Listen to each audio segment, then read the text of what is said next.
Tax से जुड़ी हर उलझनों को दूर करने के लिए लेकर हम हाजिर हैं आपका पसंदीदा शो टैक्स गुरु, जहां हम नियमों के दायरे में रहकर टैक्स बचाने के बेहतरीन तरीके आपको बताते हैं। नमस्कार, मैं हूं लक्ष्मण रॉय और हमारे साथ इस बार होंगी जानी मानी टैक्स एक्सपर्ट गौरी चड्ढा। और गौरी के साथ हम लोग कई सारे मुद्दों पर बातचीत करेंगे, जिनमें कुछ खास होगा। मिसाल के तौर पर ब्याज से होने वाली आमदनी पर कैसे बचाएं टीडीएस, रियल एस्टेट, शेयर हो या फिर ज्वेलरी, इन पर कैपिटल गेन्स के लिए अब आया नया इंडेक्स, कैसे पड़ेगा टैक्स पर असर। और साथ ही भी बताएंगे कि अगर आपने विरासत में मिली प्रॉपर्टी बेची है तो उससे होने वाली आमदनी पर कैसे बनती है टैक्स की देनदारी। इन सारे मुद्दों पर बातचीत करेंगे, लेकिन सबसे पहले गौरी का स्वागत करते हैं हमारे शो में। Gauri, thank you so much हमारे शो में जुड़ने के लिए। और जो एक मुद्दा बार बार उठ के आता है वो ये है कि कई लोग हमें कहते हैं कि हमने जो ब्याज मिलता है उस पर बैंक ने टीडीएस काट लिया, फिर टीडीएस वापस लेने की कोशिश चल रही होती है और उसमें ज़्यादातर सीनियर सिटीजन होते हैं। तो आपके हिसाब से इससे बचने का क्या कोई तरीका है क्या, क्योंकि अब ये शिकायतें ज़्यादा आनी शुरू हो जाएंगी? बिल्कुल बिल्कुल लक्ष्मण, इसके लिए अक्सर अप्रैल 1-2 वीक में ही हम जिन लोगों का टैक्स नहीं बनता है, यानी कि जिनकी इनकम थ्रेशोल्ड से कम है और उनको इंटरेस्ट की इनकम आती है, जैसे उन्होंने एफडी कराई हुई है, उसके अलावा कोई उनकी इनकम है नहीं, उस एफडी से उनको इंटरेस्ट आता है और उस इंटरेस्ट पे टीडीएस कट जाता है। हालांकि अगर वो टीडीएस कट जाता है तो जब आप अपनी रिटर्न भरेंगे तब आपको वो रिफंड मिल जाएगा, लेकिन वो बात आ जाती है 1 साल के बाद।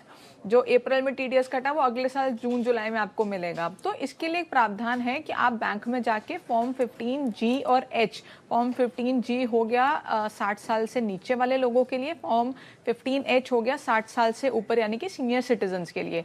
आप वो फॉर्म फाइल कर दें, यानी कि वो एक डिक्लेरेशन होती है जिसमें आपको बताना होता है कि आपकी इनकम इतनी है, इसके ऊपर आपका कोई टैक्स की देनदारी नहीं बनेगी। तो आप बैंक को बोलते हैं कि आप हमारा टीडीएस ना काटें। तो अगर आप ये फॉर्म सबमिट कर देंगे तो आपका जो बैंक है वो टीडीएस नहीं काटेगा। तो अगर आप बचना चाहते हैं टीडीएस से, जो आपके आमदनी होती है ब्याज से, तो आपको ये दो फॉर्म जिसका जिक्र गौरी ने किया, इसको जरूर भर दीजिए। और दोनों फॉर्म में अंतर है कि 60 साल से कम के ऊपर कम के हैं तो क्या फॉर्म 15G और 60 साल से ज़्यादा आपकी उम्र है तो 15H, ये फॉर्म आपको भरना है। और तो फिर आपको टीडीएस रिफंड लेने के चक्कर में नहीं पड़ना पड़ेगा। चलिए अब शुरू करते हैं सवाल जवाब का सिलसिला। सबसे पहला सवाल लेते हैं पुणे से, जहाँ से हर्षवर्धन जी हमारे साथ फोन लाइन पर जुड़ चुके हैं। हर्षवर्धन जी नमस्कार, क्या उलझन है आपकी? मेरी बेटी एमएनसी में सेवारत है, जिसका विवाह अभी हाल ही में गत वित्तीय वर्ष में संपन्न हुआ है।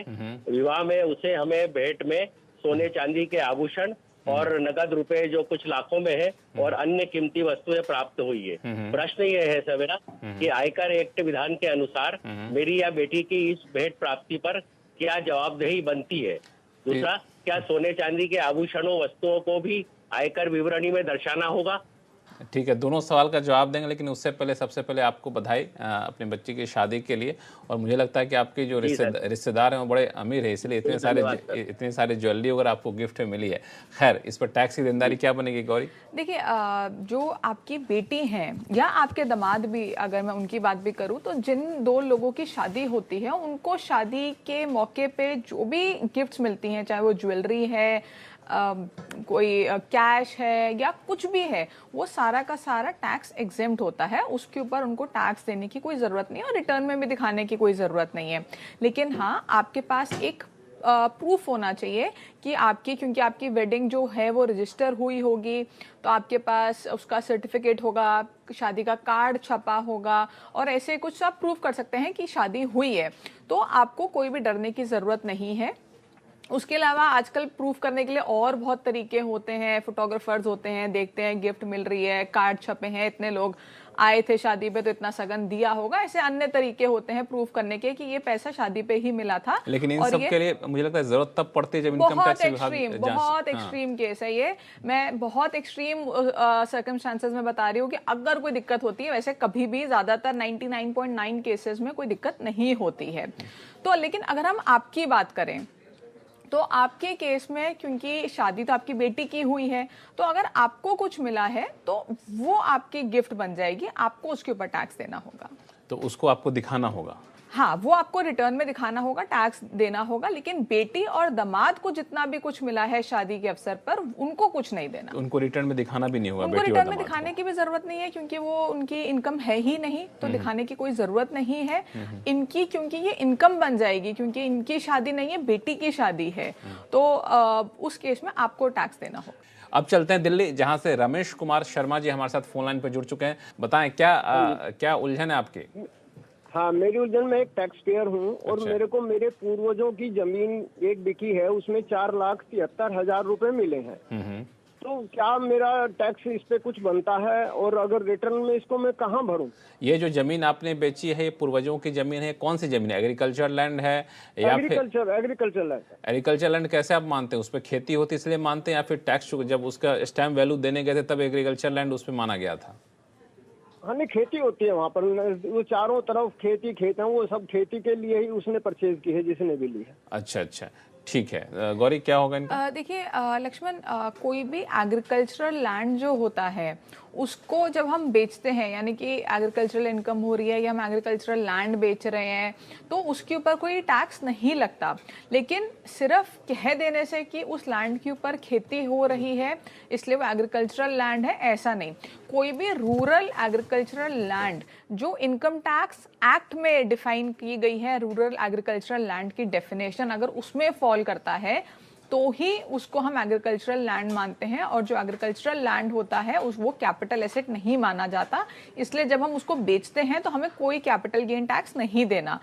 लेकिन ये अगर रूरल एग्रीकल्चरल लैंड नहीं है, अर्बन एग्रीकल्चरल लैंड है, या ये एग्रीकल्चरल लैंड ही नहीं है, तो उस केस में टैक्स की देनदारी बनेगी और आपको अपनी रिटर्न में कैपिटल गेन दिखाना होगा और उसके ऊपर टैक्स भी भरना होगा। तो इसमें ये कैसे पहचाने कि एग्रीकल्चर लैंड है कि नहीं है? उनको इनकम टैक्स एक्ट देखना होगा। जी बिल्कुल, इनकम टैक्स एक्ट में डेफिनेशन दी गई है एग्रीकल्चरल लैंड की, उसमें कुछ क्लॉजेज हैं कि आपका ये कितना किलोमीटर के अंदर आता है रेडियस में, और उस रेडियस शहर से कितना किलोमीटर अंदर? बिल्कुल, और उसमें कितनी पॉपुलेशन है, तो उसकी कुछ गाइडलाइंस दी गई हैं, आपको देखना है वो उसमें फॉल कर रहा है या नहीं फॉल कर रहा।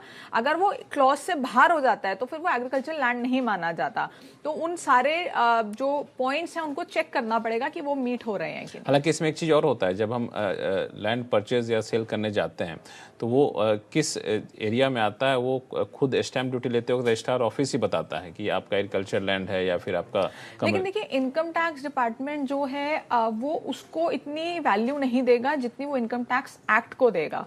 तो हो सकता है कि उस टाइम पे वहां पे पॉपुलेशन कम रही हो और उन्होंने डिक्लेयर कर दिया हो, लेकिन अब वहां पे पॉपुलेशन बढ़ गई है या कुछ भी हो सकता है, तो उस केस में जो आपको ये देखना है कि इनकम टैक्स एक्ट के हिसाब से जो डेफिनेशन रूरल एग्रीकल्चरल लैंड की दी गई है उसमें आप फॉल करते हैं या नहीं फॉल करते हैं। चलिए, फिलहाल वक्त है छोटे से ब्रेक का। ब्रेक के बाद बताएंगे कि शेयर हो, रियल एस्टेट या फिर ज्वेलरी, इस पर कैपिटल गेन्स के लिए अब आ गया है नया इंडेक्स। कैसे पड़ेगा, इससे आपके कैपिटल गेन्स टैक्स की देनदारी पर असर, बताएंगे छोटे से ब्रेक के बाद।